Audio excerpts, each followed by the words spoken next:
আসসালামু আলাইকুম রহমতুল্লাহ। চলতে চলতে ক্যানানের একটি গভীর জঙ্গলে পৌঁছে যান। অতঃপর সেখানে একটি শিকার দেখতে পেয়ে তার পিছনে দাওয়া করতে করতে তার সঙ্গীগণদের থেকে বিচ্ছিন্ন হয়ে পড়লেন। অনেক খোঁজাখুঁজি করেও তিনি তার সঙ্গীদের সাক্ষাৎ পেলেন না। এদিকে সঙ্গীরাও তাকে খুঁজে না পেয়ে নিজ দেশে চলে গেলেন।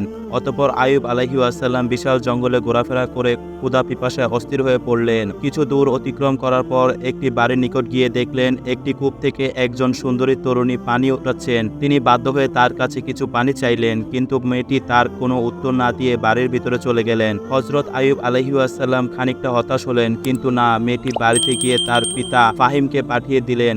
আর ফাহিম তখন কেনানের বাদশা ছিলেন। তিনি এসে যুবকের পরিচয় নিয়ে জানতে পারলেন যে তিনি শাম দেশের বাদশা হামসের শাহজাদা হযরত আইয়ুব আলাইহিসসালাম। তিনি অল্প কিছু দিন পূর্বে নবুয়ত লাভ করেছেন। তাই ফাহিম আনন্দিত হয়ে বললেন, আমার পরম সৌভাগ্য যে আল্লাহর নবী আইয়ুব আলাইহিসসালাম যে আজ আমার গৃহে অতিথি হয়েছেন। অতঃপর তিনি আইয়ুব আলাইহিসসালামকে নিয়ে বাড়িতে গেলেন এবং আইয়ুব আলাইহিসসালামকে বসিয়ে শর্পিত ফলমূল খেতে দিলেন। ফলে আইয়ুব আলাইহিসসালাম ক্ষুধা পিপাসা দূর হয়ে যায়। অতঃপর আইয়ুব আলাইহিসসালাম চলে যেতে চাইলে ফাহিম তাকে বললেন, আপনি দয়া করে আমাদের বাড়িতে 2-1 দিন বিশ্রাম করে যান। অতঃপর রাত্রিবেলা আহার করার পর ফাহিম মেহমানের পাশে বসে আলাপ আলোচনা করতে করতে পর্যায়ে তার কন্যা রহিমার বিবাহের প্রস্তাব দেন। হযরত আইয়ুব আলাইহিসসালাম রহিমাকে কুয়া থেকে পানি উঠাতে এক নজর দেখেছিলেন। এমন নুরানি যদি তিনি দুনিয়ার অন্য কোথাও রমণীর চেহারায় দেখেননি। তাই প্রস্তাব শুনে তিনি মনে মনে চিন্তা করতে লাগলেন, আল্লাহ তাআলা হয়তো এই নিয়ামত দান করার জন্যই আমাকে এখানে এনেছেন। তাই তিনি উত্তরে বললেন,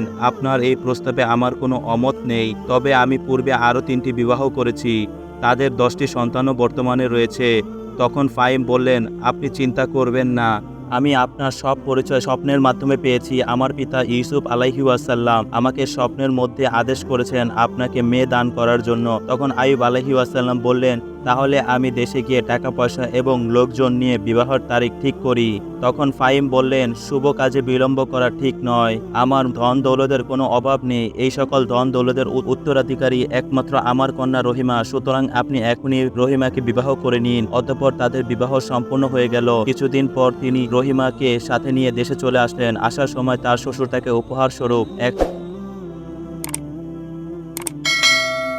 দুম্বা, 3000 ওট, 4000 ঘোড়া, 3000 গাভী, 5000 বলদ গরু দান করলেন। অতঃপর বিবি রহিমা ঘরে 2টি সন্তান জন্মগ্রহণ করলেন। হযরত আইয়ুব আলাইহিসসালাম তার প্রয়োজনের সুখ শান্তির জন্য 2 হাতে অর্থ ব্যয় করেও আল্লাহর অফুরন্ত ধন ভাণ্ডার শেষ করতে পারতেন না। আল্লাহ তাআলা তাকে এত বরকত দান করেছিলেন যে তার 4খানা বিবির জন্য 4খানা শাহী বালাখানা ছিল।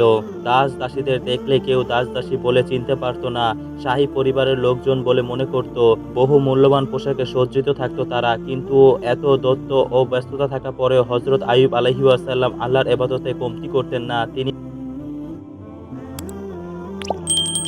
অধিকাংশ সময় আল্লাহর জিকির ধ্যানমগ্ন অবস্থায় কাটাতেন। তাই একদিন আল্লাহ তাআলা ফেরেশতাগণদেরকে বললেন, হে ফেরেশতাগণ, তোমরা দেখো আমি আমার আইয়ুবকে কত ধন দৌলত সুখ শান্তি দান করেছি, অথচ সে আরাম আয়েশ ত্যাগ করে আমার জন্য বন্দিগি ও জিকির করছে। তখন ফেরেশতাগণ বললেন, হে আল্লাহ, আপনি আইয়ুব আলাইহিসসালামকে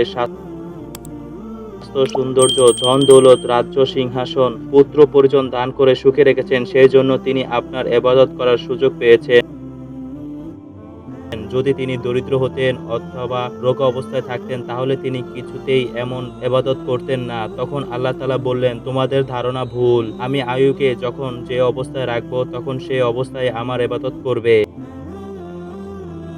এমন সময় ইবলিস শয়তান সেখানে গিয়ে বলল, হে আল্লাহ, আপনি যদি আমাকে আইয়ুব আলাইহিসসালামের ওপর ক্ষমতা দেন তবে আমি আপনাকে দেখিয়ে দিব যে আইয়ুব আলাইহিসসালাম আপনার কেমন ভক্ত। তখন আল্লাহ তাআলা বললেন, তাহলে যা, তোকে আমি ক্ষমতা দিলাম, তার ঈমান শক্তি পরীক্ষা করে দেখ, তাকে পথভ্রষ্ট করতে পারিস কিনা। এদিকে বিবি রহিমা নিয়মিত আল্লাহ তাআলা ইবাদত করতেন। শত শত দাস দাসী থাকা সত্ত্বেও স্বামীর জন্য যাবতীয় রান্না নিজ হাতে করতেন। তাই আইয়ুব আলাইহিসসালাম সর্বদা বিবি রহিমার প্রশংসা করতেন। এতে অন্য বেগমেরা অসন্তুষ্ট হতেন না। কিন্তু ইবলিস শয়তান তাদের 3 জনের অন্তরে হিংসা বিষ ঢেলে দিল। তাই একদিন আইয়ুব আলাইহিসসালাম রহিমা প্রশংসা করার সাথে সাথে 3 বেগম জ্বলে উঠে বললেন, আপনি সর্বদা রহিমার প্রশংসা করেন কেন? দুনিয়ার সব গুণ কি কি কেবল রহিমার ভিতর আছে? আমরা কি আপনার কিছুই হই না? এমনভাবে তর্ক বিতর্ক করার পরে আইয়ুব আলাইহিস সালাম রাগ করে তাদেরকে শাস্তি দেওয়ার প্রতিজ্ঞা করলেন। ইবলিস তখন দূর দাঁড়িয়ে সাফল্যের হাসি হাসিলেন, কিন্তু বিবি রহিমা স্বামীকে অনুরোধ করে বললেন, তারা না বুঝে ভুলে অপরাধ করে ফেলেছে। আমি তাদের ছোট বোন, তাদের পক্ষ থেকে ক্ষমা প্রার্থনা করছি। ভবিষ্যতে এরকম অন্যায় কাজ তাদের দিয়ে আর হবে না। যদি হয় তাহলে আপনি আমাকে শাস্তি দেবেন। অতঃপর রহিমা অনুরোধে হযরত আইয়ুব আলাইহিস সালাম তাদেরকে ক্ষমা করে দিলেন। পরের দিন আইয়ুব আলাইহিস সালাম তার শাহী দরবারে বসে বিচার করছিলেন। এমন সময় তার ঘোড়া চালকেরা এসে কাঁদতে কাঁদতে বলল, জাহাপনা, সর্বনাশ হয়ে গিয়েছে। বজ্রপাতের অগ্নিতে ৫,০০০ ঘোড়া সবই পুড়ে মারা গিয়েছে। এই খবর শুনে আইয়ুব আলাইহিস সালাম বললেন, সবকিছুর মালিক আল্লাহ তাআলা এবং সকলকে আল্লাহ তাআলার কাছে ফিরে যেতে হবে। এই সব জিনিস তো আল্লাহ তাআলা আমাদের কাছে আমানত রেখেছিলেন আর তিনিই তা গ্রহণ করেছেন, সুতরাং এতে আমার দুঃখ করার কি আছে? পরের দিন আবার কতগুলো লোক হায় হায় করতে করতে হযরত আইয়ুব আলাইহিস সালামের কাছে এসে বললেন, হুজুর, সর্বনাশ হয়ে গিয়েছে।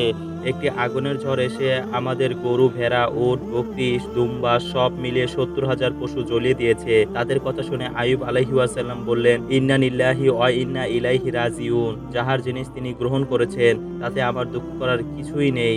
পরের দিন আবার একদল লোক এসে বলল, হুজুর, আপনার যাবতীয় শস্য ক্ষেত নষ্ট হয়ে গিয়েছে।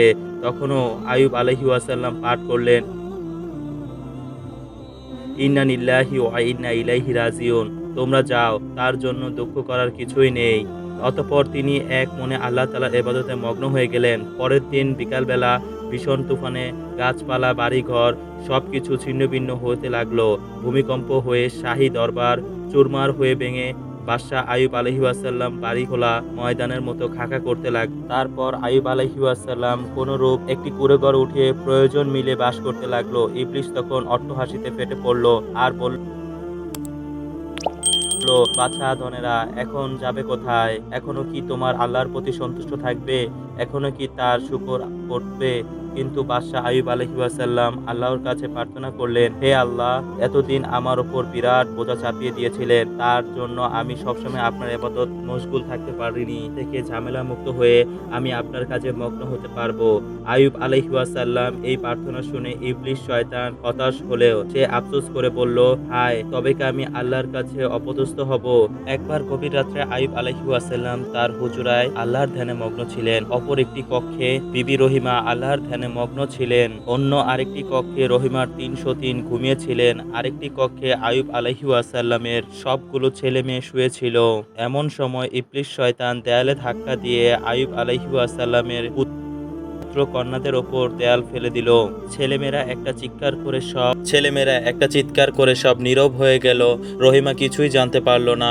রহিমার সতীনগণ চিৎকারের শব্দ শুনে ছুটে এসে দেখে পুত্রগণদের ওপর দেয়াল পড়ে আছে। এই হৃদয় বিতরক দৃশ্য দেখে বেগমগণ চিৎকার করে মাটিতে লুটে পড়লেন। তাদের 10টি সন্তান এবং বিবি রহিমার 2টি সন্তান সবই মারা গেলেন। হযরত আইয়ুব আলাইহিস সালাম এবং বিবি রহিমা এই দৃশ্য দেখে বললেন, ইন্না লিল্লাহি ওয়া ইন্না ইলাইহি রাজিউন। আল্লাহ তাআলার ওপর লক্ষ শুকর, এতদিন আমার ওপর এই সন্তানদের ভার ন্যস্ত করে দিয়েছিলেন। আজ তিনি আমার ওপর থেকে সেই দায়িত্ব নিয়ে আমাকে মুক্ত করলেন। অতঃপর ইবলিস শয়তান মানবের রূপ ধরে এসে বলল, এগুলো সন্তানদের একসাথে মৃত্যু হলো, এতে কি আপনার মনে এতটুকু কষ্ট হচ্ছে না? তখন আইয়ুব আলাইহিস সালাম বললেন, কেন দুঃখ করব? যার আমানত তিনি ফিরিয়ে নিয়েছেন, এতে আমার দুঃখ করার কি আছে? যারা আল্লাহর প্রেরিত তারা আল্লাহর জন্যই সবকিছু বিসর্জন দিতে পারে। এবং ইবলিস শয়তান চিন্তায় পড়ে গেল, তবে কি ঈমান ও ধৈর্যের পরীক্ষা আইয়ুব আলাইহিস সালামের কাছে পরাজিত স্বীকার করতে হবে? না, এটা হতে পারে না। ইবলিস আবার বলল, আপনি দিবারাত আল্লাহ তাআলাকে ডাকছেন, অথচ সে আপনার সাথে কেমন নিষ্ঠুর ব্যবহার করছেন।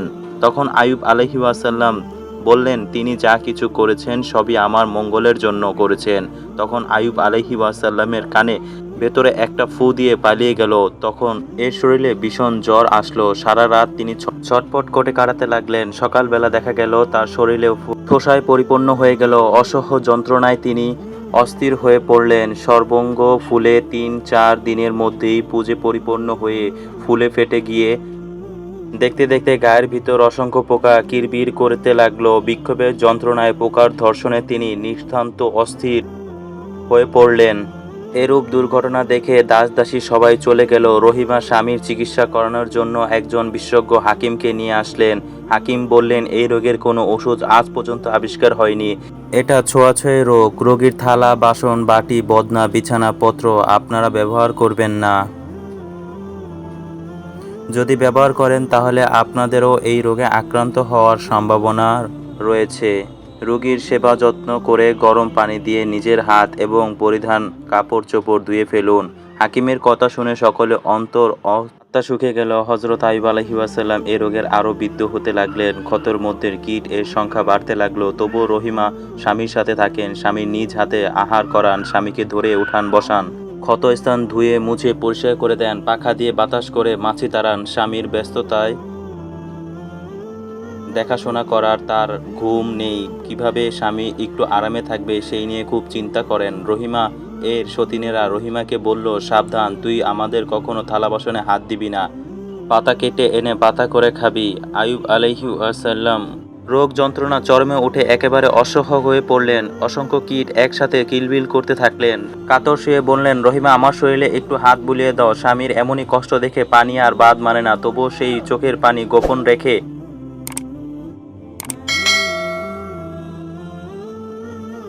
স্বামীকে সান্ত্বনা সে বললেন, আল্লাহকে ডাকুন, তিনি আপনাকে শান্তি দান করবেন।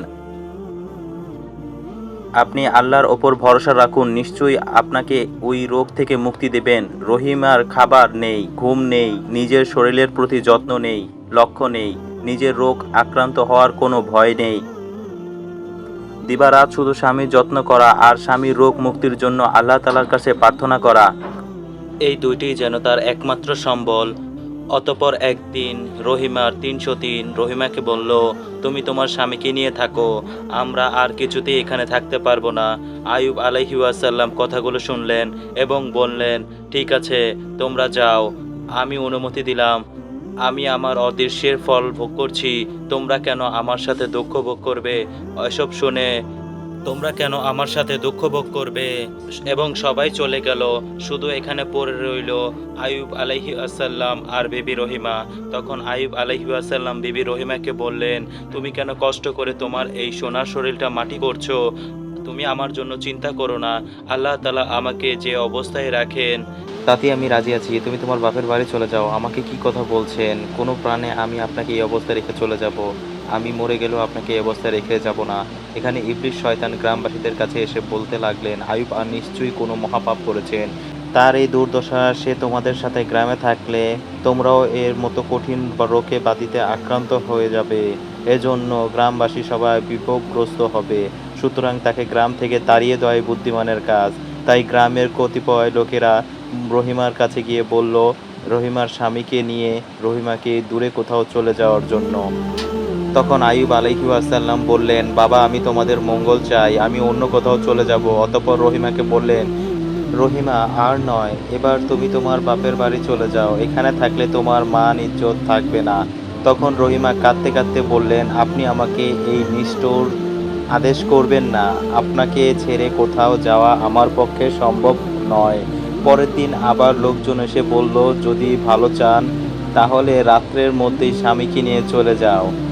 সকালে এসে যদি তোমাদেরকে দেখি তবে তোমার স্বামীকে জীবিত অবস্থায় মাটির নিচে পুঁতে ফেলবো। অতঃপর তোমাদেরকে যে কি করব সে কথা আর এখন বললাম না। তখন বাহিরে ভীষণ ঝড় বৃষ্টি বাতাস চলছিল। তাই রহিমা ভীষণভাবে বললেন, এই ঝড় বৃষ্টির মধ্যে অন্ধকার রাতে বিদ্যুৎ চমকাচ্ছে, বজ্রপাতে ভীষণ শব্দ এবং শিলাবৃষ্টি বর্ষণ হচ্ছে, আমি এই বিপদের মধ্যে কোথায় যাব? তখন তারা বলল, এই অন্ধকার রাত্রি তোমাদেরকে যেতে হবে। তোমাদেরকে বিদায় না করা পর্যন্ত আমরা এখান থেকে যাব না। এখন রহিমা চিন্তায় পড়ে গেল এবং 2 রাকাত নামাজ আদায় করে সেজদায় পড়ে আল্লাহ তাআলার কাছে বলতে লাগলো, হে আল্লাহ, তুমি যা কিছু আমাদের জন্য করো তা আমাদের মঙ্গলের জন্যই। আমি বিশ্বাস করি, তবে আজ এই রোগ আক্রান্ত স্বামীকে নিয়ে আমি কোথায় যাব, কেমন করে যাব তা কিছুই বুঝতে পারছি না। তুমি আমার মনে সাহস দাও, শরীরে শক্তি দাও, আমার মান ইজ্জত রক্ষা করো। তোমার বিধানে যেন আমি সন্তুষ্ট থাকতে পারি, সে তৌফিকটুকু আমাকে দান করো। মোনাজাত শেষ করে রহিমা উঠে দাঁড়ালো। চোখের পানিতে তার বুক ভেসে যাচ্ছিল। অতঃপর কাপড় দিয়ে তার স্বামীকে ভালোভাবে জড়িয়ে কাঁধে নিয়ে রওনা হলেন কোনো এক অজানার পথে। তিনি বিসমিল্লাহির রহমানির রহিম বলে পথ চলতে লাগলেন। বাদশাহ ফাহিমের একমাত্র আদরের দুলালি আজ একজন কুলির রমণীর বেশ চলছে। কি মর্মান্তিক দৃশ্য! ঠান্ডা বাতাস লাগায় আইয়ুব আলাইহিস সালাম আসতে লাগলেন। রহিমা চিন্তায় পড়ে গেলেন। দারুণ শীতে রহিমার শরীর থরথর করে কাঁপছিল। ঘোর অন্ধকারে কোথাও কিছুই দেখতে পাওয়া যাচ্ছিল না, এমনকি নিজের শরীরও পর্যন্ত না। হঠাৎ হঠাৎ বিদ্যুৎ চমকাচ্ছিল। এই আলোতে রহিমা অনুমানের সামনের দিকে পথ চলছিল। চলতে চলতে যখন ক্লান্ত হয়ে পড়লেন, তখন স্বামীকে কাঁধ থেকে নামিয়ে একটু বসে আরাম করে আবার কাঁধে তুলে নিয়ে সারা রাত চলার পরে ভোর হয়ে আসলো। তিনি একটি গাছের নিচে স্বামীকে নামিয়ে একটু বিশ্রাম করতে লাগলেন। তখন একটি বাড়ি থেকে লোকজন গাছতলায় এসে দেখে একজন রোগী। তারা বলল, বেটি, তুই কোথা থেকে এটা নিয়ে এসেছিস? শীঘ্রই এখান থেকে নিয়ে চলে যা। রহিমা বিনীত কণ্ঠে বললেন, ভাইগণ, আমি অত্যন্ত ক্লান্ত মানুষ, আর এই পা অগ্রসর করতে পারছি না। দয়া করে আমাকে আজকের দিনটা থাকার অনুমতি দিয়ে দিন। তারা বলল, না, তা হবে না, এখনই বিদায় হতে হবে। তাই রহিমা স্বামীকে নিয়ে পথ চলতে লাগলেন। কিছু দূর যাওয়ার পর তিনি আবার স্বামীকে নামিয়ে একটু বিশ্রাম করতে চেলেন। হঠাৎ করে আবার কিছু লোক চলে এসে তাকে দূর দূর করে তাড়িয়ে দিলেন। স্বামীকে কাঁধে নিয়ে গ্রামের পর গ্রাম, মাঠের পর মাঠ অতিক্রম করে যেখানেই স্বামীকে নামিয়ে একটু বিশ্রাম করতে চান, সেখানেই লোকজন তাকে দূর দূর করে তাড়িয়ে দেন। অনুরোধ বিনরোধ করেও কোনো লাভ হয়নি। তাই কেঁদে কেঁদে বললেন, ভাইগণ, আমি আপনাদের গ্রামের ভেতরে থাকতে চাই না, গ্রামের বাইরে একটু গাছের নিচে থাকতে দিন। কিন্তু কেউ তাকে অনুমতি দিচ্ছিল না। তখন আইয়ুব আলাইহিস সালাম বললেন, রহিমা, কোনো গ্রামের আশেপাশে আমাদেরকে কেউ থাকতে দিবে না। কোনো নিশ্চিত জঙ্গলের ভিতরে আমাদের থাকতে হবে। তাই রহিমা স্বামীকে কাঁধে তুলে বহু দূরে পথ জঙ্গলের দিকে রওনা হলেন। কেমন লেগেছে তা আমাদের কমেন্ট করে অবশ্যই জানাবেন, আর সবাই আমাদের সাথেই থাকবেন। আজ তাহলে এ পর্যন্ত। আপনারা ভালো থাকবেন, সুস্থ থাকবেন। আল্লাহ হাফেজ।